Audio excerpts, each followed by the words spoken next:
সুধী দর্শক মণ্ডলী, আসসালামু আলাইকুম। এগ্রি অ্যাকোয়াবিটির পক্ষ থেকে সবাইকে সুস্বাগতম।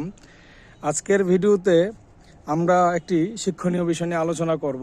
আমরা যারা বাগান করি তারা অনেকেই আমরা কোকোপিটের সাথে খুব ভালোভাবে পরিচিত। কোকোপিট আমরা মূলত ইনডোর গাছের মিডিয়া হিসেবে ব্যবহার করলেও অনেকেই ফুল বা ফল গাছ লাগানোর ক্ষেত্রে মাটির সাথে কোকোপিট ব্যবহার করে থাকেন। তাছাড়াও টবের তলায়ও বা ড্রামের তলায় অনেকে কোকোপিট ব্যবহার করে থাকেন পানি ধরে রাখার জন্য। এবং সর্বোপরি ইনডোর মিডিয়া তৈরিতেও কোকোপিট একটি বড় ভূমিকা পালন করে থাকে। তবে আমরা যে যে সোর্স থেকেই কোকোপিট সংগ্রহ করে থাকি না কেন, কোকোপিটটি আদৌ পিএইচ কম আছে কিনা বা তা গাছের জন্য উপযোগী কিনা তা কিন্তু আমরা জানি না। যদিও অনেক অনলাইন সেলার বা অনেক বিক্রেতা বলে থাকে যে তাদের কোকোপিটের পিএইচ কম বা তারা ওইভাবে প্রসেস করেই নিয়েছে, কিন্তু নিজেদের সন্দেহ দূর করার জন্য তদুপরি আপনার দামি গাছ বা আপনার পছন্দের গাছটিকে কোকোপিটের যে লোনা থেকে রক্ষা করার জন্য বেশ কিছু প্রসেসের দরকার আছে। তো আমরা আজকের ভিডিওতে আলোচনা করব যে কোকোপিটটা ব্যবহারের আগে কিভাবে প্রসেস করা হয় বা কিভাবে রেডি করা হয়। কঠিন কিছু না, খুবই সহজ একটা বিষয়। তারপর আপনাদের সাথে আলোচনা করছি। যারা কিনা অভিজ্ঞ তাদের তো আর বলার অপেক্ষা রাখে না, কিন্তু যারা কিনা বিগিনার তাদের জন্য এই ভিডিওটি আশা করি উপকারে আসবে। সাবস্ক্রাইব করে আমাদের সাথেই থাকুন, ধন্যবাদ। তো চলুন শুরু করা যাক কিভাবে আমরা কোকোপিটটি প্রসেস করব বা গাছের ব্যবহার উপযোগী করে রেডি করব। কোকোপিট প্রসেস করার প্রথম ধাপ হচ্ছে আপনাদের বিভিন্ন সোর্স থেকে কোকোপিট কালেক্ট করতে হবে। বিভিন্ন অনলাইন সেলার আছেন যারা কিনা কোকোপিট বিক্রয় করে থাকেন। তাছাড়াও আপনারা আশেপাশে বিভিন্ন বীজের বা কীটনাশকের দোকান বা বিভিন্ন নার্সারিতে কোকোপিট পেয়ে থাকবেন। তো কোকোপিট সংগ্রহ করে বাসায় নিয়ে আসার পর প্রথম যে কাজটি করতে হবে সেটি হচ্ছে আপনাকে দেখতে হবে যে কোকোপিটটি কোন স্টেজ আছে। যেমন আমাদের এটা হচ্ছে 100% ড্রাই, যদিও একটু বাইরে থাকায় বৃষ্টিতে ভিজেছিল, তারপরও বেশ ড্রাই, কিন্তু আমরা 100% ড্রাই কন্ডিশনের কোকোপিটটি কালেক্ট করেছিলাম। আবার অনেক কোকোপিট থাকে ভেজা থাকে। তো ড্রাই বা ভেজা যেটাই হয়ে থাকুক না কেন, প্রথম কাজটা হচ্ছে যে এই যে কোকোপিটটা এটা নিয়ে আপনাকে ভেজাতে হবে। যেমন আমরা এখানে এক বস্তা কোকো ফাইবার কালেক্ট করেছি। তো এটা আমরা এখন আমাদের যেহেতু অনেক লাগে, আমাদের ইনডোর মিডিয়াতে আমরা ইউজ করি সবচেয়ে বেশি কোকোপিট। তো এই মিডিয়াতে ইউজ করার জন্য আমাদের প্রচুর কোকোপিট লাগে। তো আমরা গত 2 সপ্তাহ আগে আমরা এক ধাপ রেডি করেছি, এখন সেকেন্ড ধাপ আজকে আমরা ভেজাচ্ছি। তো যাই হোক, তো যেটা হচ্ছে যে আপনাকে কোকোপিটগুলো পানিতে ভেজানোর জন্য প্রথমে আগে ড্রামে রাখতে হবে। যাদের কোকোপিট ভেজা থাকবে তাদেরকেও ভেজাতে হবে, যাদের কোকোপিট কিনা ড্রাই থাকবে তাদেরকেও ভেজাতে হবে। ভেজাতে হবে এভাবে দেওয়ার পর তখন আপনারা পানি দেবেন। যেমন আমরা এই ড্রামটার মধ্যে পানি দিয়েছি। পানি দেওয়ার পরে যে আমরা এখন এই যে দেখুন আপনারা যে পানি চুষে নিচ্ছে। কোকোপিট কিন্তু পানি শোষণ করে, আমরা সবাই জানি। এই যে অলরেডি শোষণ করতেছে এবং ওটার মধ্যে আমরা পানি দিচ্ছি। পানিটা দেওয়া অফ রেখেছি ভিডিওর কারণে, কিন্তু ওইখানে আমরা দিচ্ছি। তো যখন আপনারা মোটামুটি ড্রামের কাছাকাছি দিয়ে আসবেন, পুরোপুরি ফুল করার প্রয়োজন নাই, যখন কাছাকাছি চলে আসবে তখন আপনারা যে পানি দেওয়া অফ করে দিবেন এবং কোকোপিটগুলো হাত দিয়ে যে এভাবে আপনাদেরকে জাস্ট ভিজিয়ে দেওয়া লাগবে, যেন ও উপরে উঠে না আসে। কারণ যদি ও এভাবে ভেসে থাকে শুকনো অবস্থায়, বাতাসে উড়ে যেতে পারে বা পড়ে যেতে পারে। তো এইভাবে ভেজানোর পর দেখতে পাচ্ছেন আপনারা এটা জাস্ট পানি শোষণ করে ও দেখবেন যে হয়ে গেছে। পরের দিন বা 1-2 দিন পর যখন পানি কমে যেতে পারে শোষণ করার পর, তখন আপনারা একটু পানি বাড়িয়ে দিতে পারেন।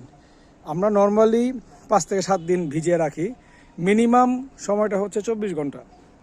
24 ঘন্টা পানিতে ভিজিয়ে রাখতে হবে, এটা হচ্ছে মিনিমাম টাইম। কিন্তু আপনি লং টাইম ভিজিয়ে রাখতে পারলে ভালো। লং টাইম বলতে যেটা এমন না যে আপনি 1-2 মাস ভিজিয়ে রাখবেন, তা না। কিন্তু আমরা নর্মালি যেগুলো আমরা ইনডোর গাছের জন্য বেশি ব্যবহার করি, ওইটা মিনিমাম আমরা 5 থেকে 7 দিন বা 10 দিন আমরা ভিজিয়ে রেখে দিই। তো এখন যেটা আমরা ভেজালাম ওইটাও সেম ওয়েতেই পানি দিব। ওটা পানি দেওয়া ওখানে দেখে কম আছে, পানি দিয়ে ওটা আমরা এভাবে ভিজিয়ে রাখবো। ভিজিয়ে রাখার পর যখন 5 থেকে 7 দিন বা 2 দিন যখনই আপনারা এটা তুলবেন, তখন তোলার সময় এই যে এভাবে তুলে পানিটা এভাবে চিপে দেন আপনারা যেখানে রাখতে চান, ক্যারেট বা একটা বলে নিয়ে রোদে শুকাতে দিবেন। এটা তো রোদে শুকাতে হবে পানি থেকে তুলে নিয়ে।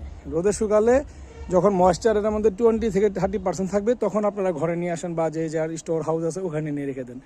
মানে 20 থেকে 25% যখন ময়েশ্চার থাকবে তখন এর সাথে আপনি প্রয়োজনীয় ইনগ্রিডিয়েন্ট অ্যাড করে আপনি আপনার ইনডোর মিডিয়া হিসাবে ব্যবহার করতে পারেন, ইনডোর মিডিয়া তৈরি করতে পারেন।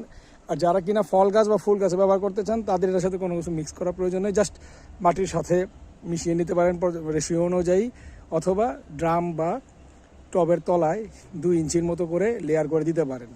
তাহলে নিচের যে শিকড়টা আছে উপরের মাটি শুকিয়ে গেল, নিচের লেয়ারে পানি ধরে রাখার কারণে শিকড়গুলো পুষ্টি পাবে বা পানিটা পাবে। আপনি 2-3 দিন পানি দিতে পারেননি, হঠাৎ করে গাছটা ড্রাই হয়ে যাবে না বা মরে যাবে না ডিহাইড্রেট হয়ে।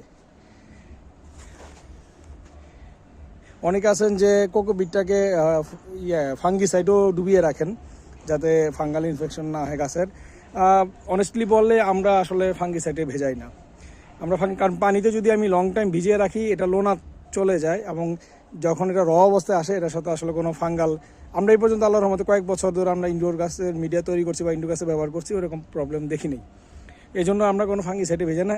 তবে হ্যাঁ, যে গাছগুলো সেনসিটিভ ওই ক্ষেত্রে আমরা দেখা যায় কি গাছটার গোড়াটা মানে ইনডোর গাছের ক্ষেত্রে আমরা ফাঙ্গিসাইডে ডুবিয়ে রাখি। অনেক সময় আমরা মিডিয়াটা হালকা পরিমাণ জাস্ট একটা ওয়াশ মানে জাস্ট দিয়ে তুলে ফেলা আর কি, এরকমভাবে দিয়েও তুলি, কিন্তু ওটা রেয়ার কেস। নর্মালি আমরা কোনো ফাঙ্গিসাইডে কোকোপিট ভিজাই না। আমরা এইভাবে 5 থেকে 7 দিন বা 10 দিন ভিজিয়ে রাখি।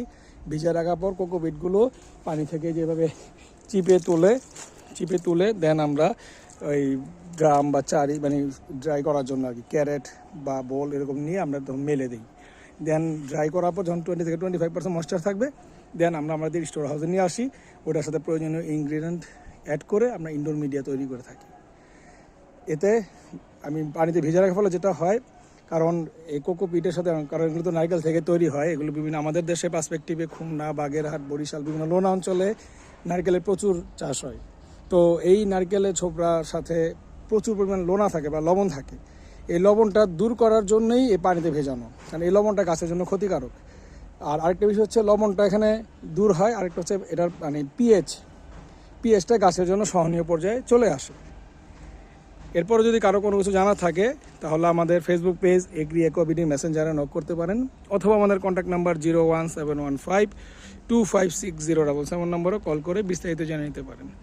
আমরা কোকোপিট, কোকো ব্লক এগুলো বিক্রি করে থাকি, ইনডোর গাছের মিডিয়াও বিক্রি করে থাকি, তারপর ইনডোর গাছ রিলেটেড বিভিন্ন মিডিয়া আমরা বিক্রি করি, এবং ইনডোর গাছ তো আমরা বিক্রি করেই থাকি, এটা আপনারা জানেন।